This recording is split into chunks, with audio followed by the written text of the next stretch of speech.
You don't like to talk then? Well, not really. Sometimes if there's something to say, but there's really nothing to say these days. He was the Beatle who never raised his voice, the one who stood at the edge of a stage while John Lennon and Paul McCartney soaked up the roar of the crowd. History remembers George Harrison as calm, spiritual, almost monk-like in his detachment from the ego battles that tore the Beatles apart. But that image hides something far messier. Underneath the quiet exterior, George Harrison carried a wound that never closed, a resentment aimed not at the manager who controlled the band's money, not at the wife who left him, but at one of his own bandmates, the man he had once idolized as a teenager on a Liverpool bus. Today we're going to look past the myth of the quiet Beatle and into the far more complicated truth of who George Harrison actually could not forgive.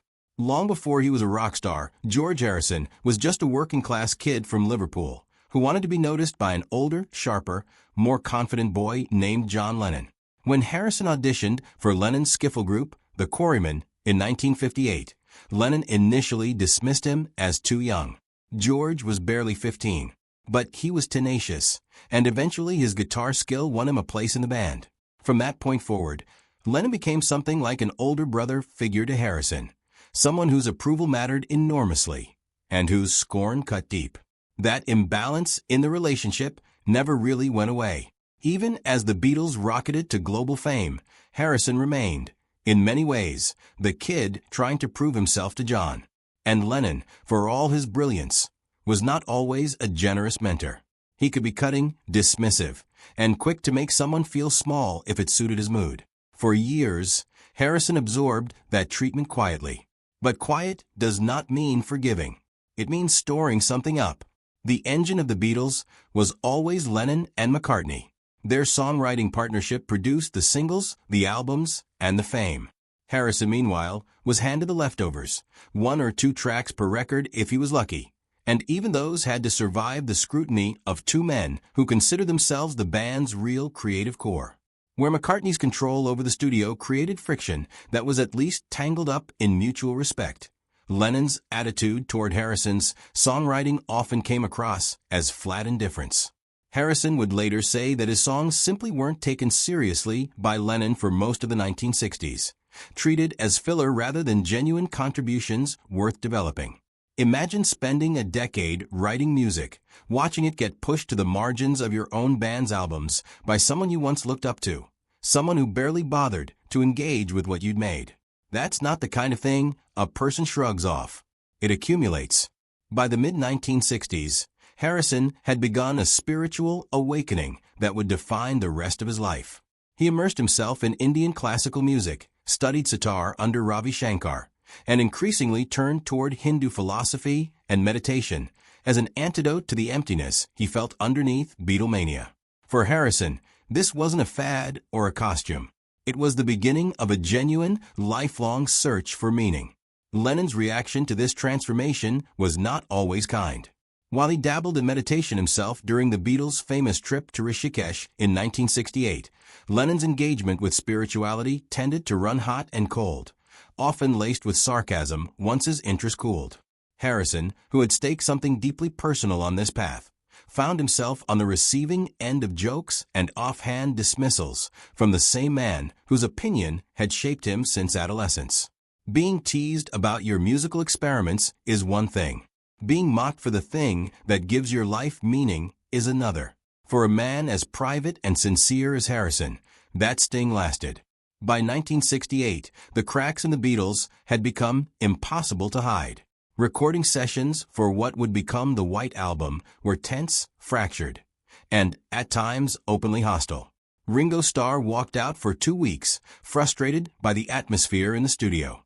Harrison, for his part, was increasingly frustrated by how little room there was for his own artistic voice in a band that was ostensibly still a democracy, but functioned more like a hierarchy with Lennon and McCartney at the top. It was during this period that Harrison brought in his friend Eric Clapton to play lead guitar on While My Guitar Gently Weeps, reportedly, because he felt his bandmates weren't giving the song the attention or seriousness it deserved. having to bring in an outsider just to get his own composition treated with respect speaks volumes about how sidelined Harrison had come to feel within a band he had helped build from its earliest days. The breaking point came in January 1969, during the chaotic filming sessions that would eventually become Let It Be.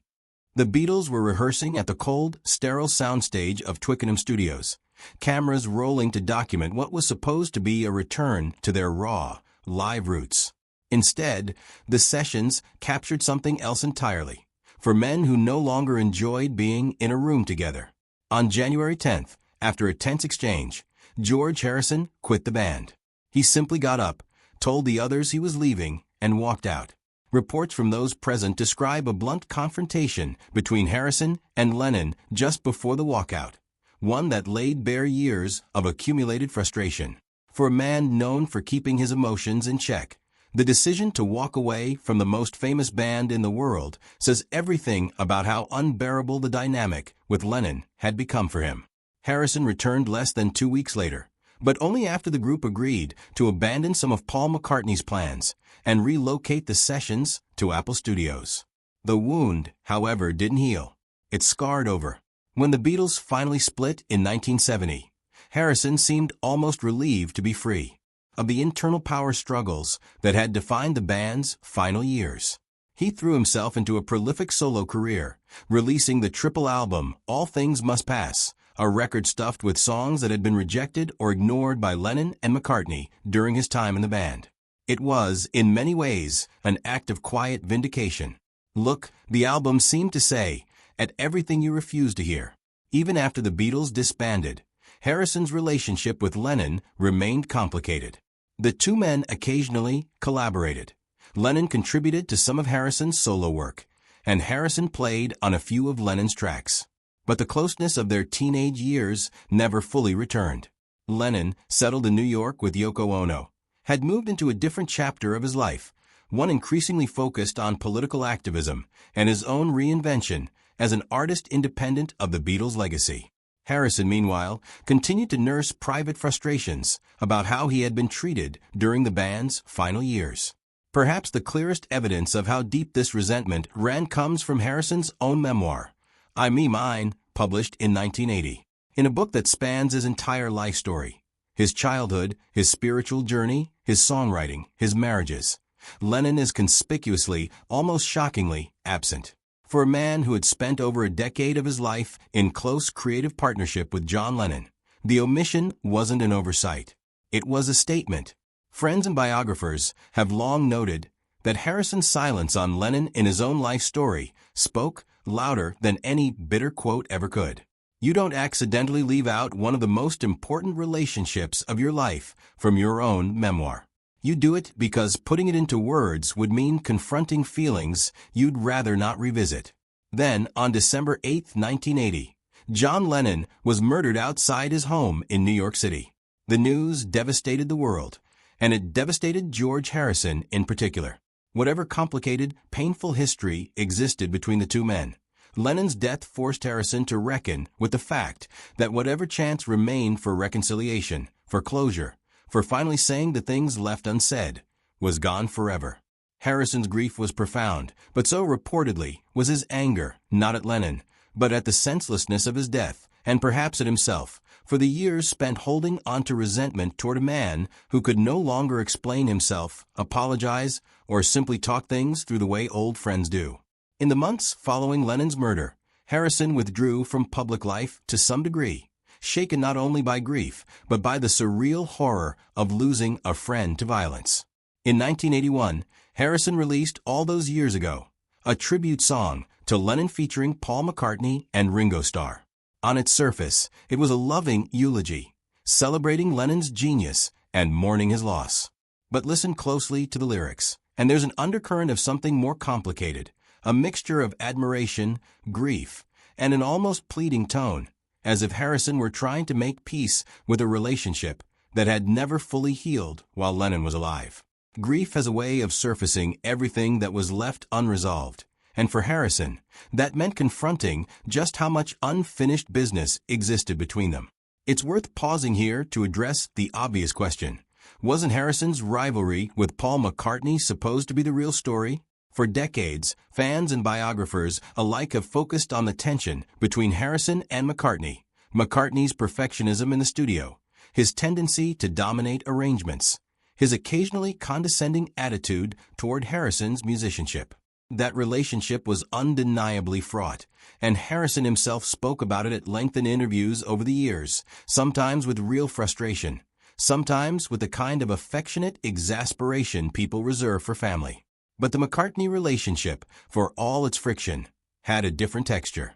McCartney and Harrison bickered like siblings who annoyed each other constantly, but never stopped loving one another.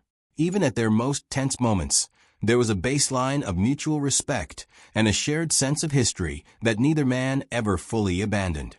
Their bond endured, awkwardly, imperfectly, right up until Harrison's death in 2001, with McCartney at his side in his final days, the two of them reportedly holding hands, joking softly, trying to make peace with everything that had passed between them.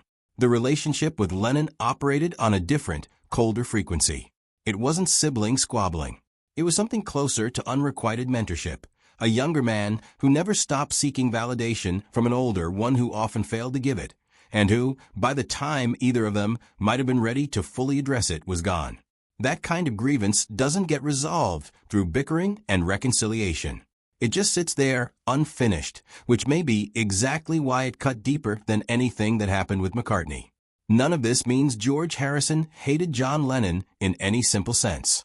Hatred rarely exists in isolation from love, and Harrison's feelings toward Lennon were, by every account, a tangled mixture of admiration, resentment, grief, and unresolved longing for the approval of a man who had shaped his entire adolescence and young adulthood. Harrison respected Lennon's talent enormously. He once said he would join a band with John any day, a sentiment he never extended to McCartney. That single comment reveals just how much Harrison still valued Lennon's musical instincts, even while privately nursing the wounds Lennon had inflicted over the years. That's often how the deepest resentments work. They're not born from indifference. They're born from caring too much about someone whose approval never fully came, and from years of small dismissals that added up into something much larger than any single slight could explain. George Harrison didn't despise John Lennon in the cartoonish sense of hatred. He carried something more painful, the ache of a relationship that never got the closure it needed, cut short by tragedy before either man could fully make peace with what had passed between them. In the end, perhaps the most telling detail in this entire story isn't a quote, an interview, or even the walkout at Twickenham Studios. It's the silence, the almost total absence of Lennon from Harrison's own account of his life. A man who spent years writing songs, meditating, seeking spiritual clarity, and reflecting publicly on nearly every relationship in his life, chose to leave the most complicated one of all unspoken. That silence tells us more about the depth of George Harrison's feelings toward John Lennon than any angry quote ever could. It wasn't a grudge he wanted the world to see. It was something private, something he perhaps never fully resolved even within himself, carried quietly beneath the calm, spiritual exterior the world had come to associate with a quiet Beatle. Behind the peace signs, the sitar, and the soft-spoken interviews, George Harrison held onto a wound that fame, fortune, and even spiritual enlightenment couldn't quite heal. What do you think really lay at the heart of George Harrison and John Lennon's relationship? Was it simple resentment, unfinished mentorship, or something closer to a love that never found the right words? Share your thoughts in the comments below. And if you enjoyed this deep dive,